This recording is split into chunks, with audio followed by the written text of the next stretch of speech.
వైద్య విద్యతో ఎంతోమంది ప్రాణాలు కాపాడాల్సిన ఆ చేతులు చివరకు మృత్యువుతో పోరాడి విగతజీవిగా మారాయి. కర్నూలులో ఎంబీబీఎస్ పూర్తి చేసి రాజమహేంద్రవరంలో పీజీ డెర్మటాలజీ చేస్తున్న ఒక భవిష్యత్తున్న డాక్టర్ ప్రియాంక తాగుబోతుల పైశాచికత్వానికి బలైపోయింది. ఈ నెల 3వ తేదీన సినిమా చూసి వస్తున్న ఆ అమాయక యువతిని మద్యం మత్తులో ఉన్న దుష్యంత్ ఆండ్రూ విలియం జోసెఫ్ అనే ఇద్దరు దుండగులు తమ కారుతో ఏకంగా 3 సార్లు బలంగా ఢీకొట్టారు. 6 రోజులుగా సికింద్రాబాద్ కిమ్స్ ఆసుపత్రిలో బ్రెయిన్ డెడ్తో మృత్యువుతో పోరాడిన ప్రియాంక ఆదివారం మధ్యాహ్నం తుదిశ్వాస విడిచింది. ఆవేశమో అహంకారమో తాగిన మైకమో ఏదైతేనేం కళ్ళల్లో పెట్టుకుని చూసుకున్న ఆ అమ్మాయి తల్లిదండ్రులకు కడుపుకోత మిగిల్చారు ఈ దుర్మార్గులు. మెడికల్ విద్య అంటేనే ఎంతో ఖర్చుతో కూడుకున్న పని. తినగానక అప్పులు సప్పులు చేసి కష్టపడి ఆ బిడ్డను డాక్టర్ను చేస్తే 10 మందికి సేవ చేసే గొప్ప ఆడబిడ్డను కన్నానని గర్వంగా చెప్పుకోవాలనుకున్నారు ఆ తల్లిదండ్రులు.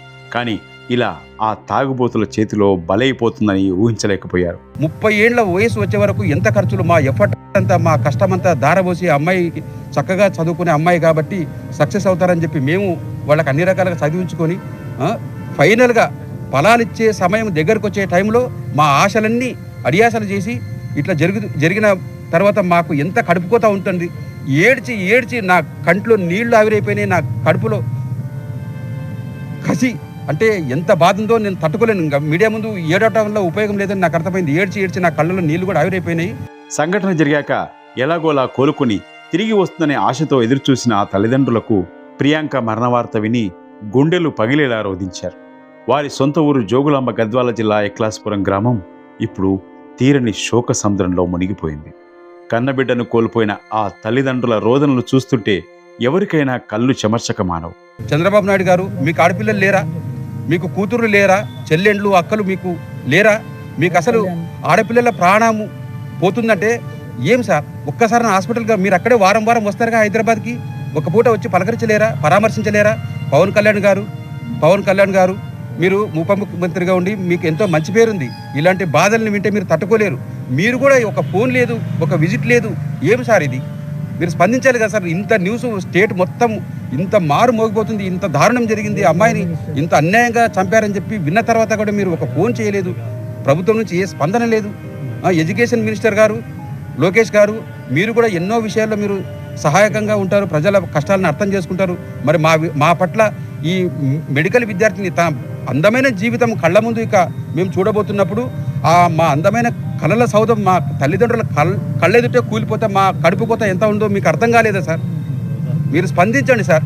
మీరు రాండి సార్, మా బాధను అర్థం చేసుకోండి సార్. ఇలా హిట్ ఇచ్చి చంపేసి తిరిగి వచ్చారు సార్ సమాజంలో. బాగుందా సార్? మీకు మీ చట్టాలు కరెక్ట్గా పనిచేస్తున్నాయండి? Mister Dushyant Andrew William Joseph ఏం సాధించారు? తాగిన మైకంలో ఏం చేస్తున్నామో తెలియని విచక్షణ.